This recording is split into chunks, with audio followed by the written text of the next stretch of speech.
I really love Christians that go on about sin, but then just go and sin for everybody to see. Is that we are free from sin, but we still fall to sin. Being free from sin, and whenever I have sinned, I go back to my place of freedom and see what Christ has done.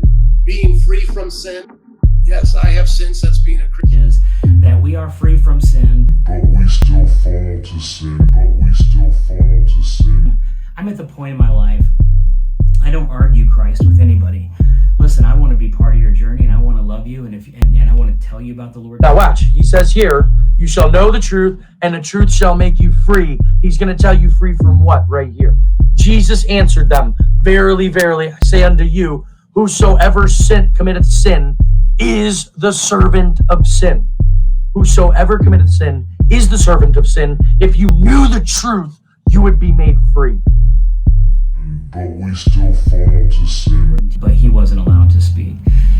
But he wasn't allowed to speak. But he wasn't allowed to speak.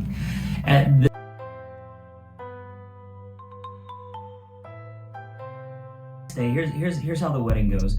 Several of our church members spent hundreds of dollars on getting a cake made for them, getting refreshments put together for them, getting decorations and tablecloths, getting a wedding dress for her. I mean, they had nothing. They could afford nothing. And so all these people in our church come together. We're going to make this a beautiful wedding for a family that could not have this, that they could not have done this. And we just want to pour into their lives and make this a special day for the whole family. We love the children. We love Leanne. We love, Perry, and we love Dwayne and Patty. We love all of them. We want to make this a special day.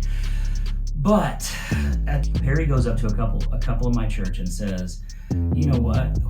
At this wedding today, I'm going to get up there and I'm going to have my kids read some verses. Yeah. And so I find out about all this. And so I go get Perry and I take him in the office with my associate pastor, Josh. And I'm like, dude, the heck, right? What's going on? And then, first he lies about it, and then he finally comes clean. And when he finally comes clean, he starts getting angry. He starts escalating. He starts, the thing about it is, we all know that to receive Christ, you just believe and confess. That's what the Bible says, believe in your heart, confess with your mouth. So even if you took the weird theology idea of, my sin isn't really sin,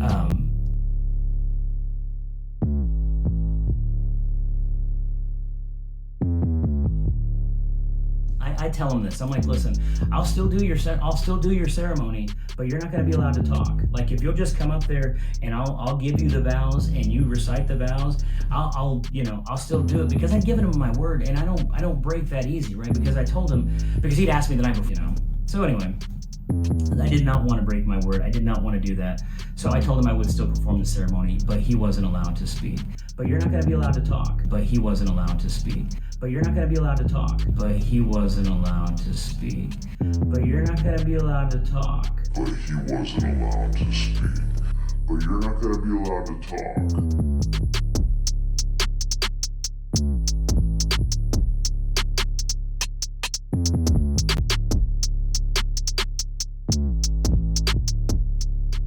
I really feel bad about when he says that we canceled his wedding, or that, we kicked him out of the church. And so I escort him out of the church. I mean, I do. I take him out of the church.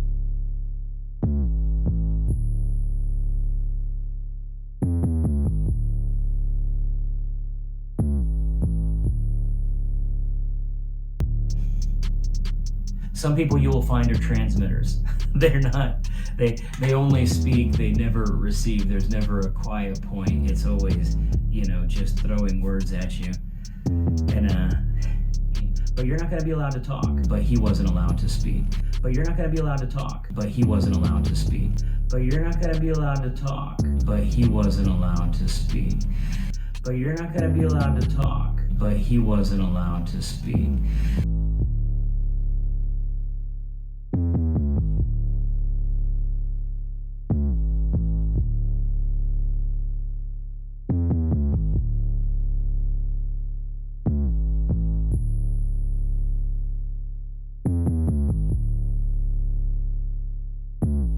He's telling people that I have a pentagram on my garage, which the garage was built by the previous pastor, and up in the corner of the arch.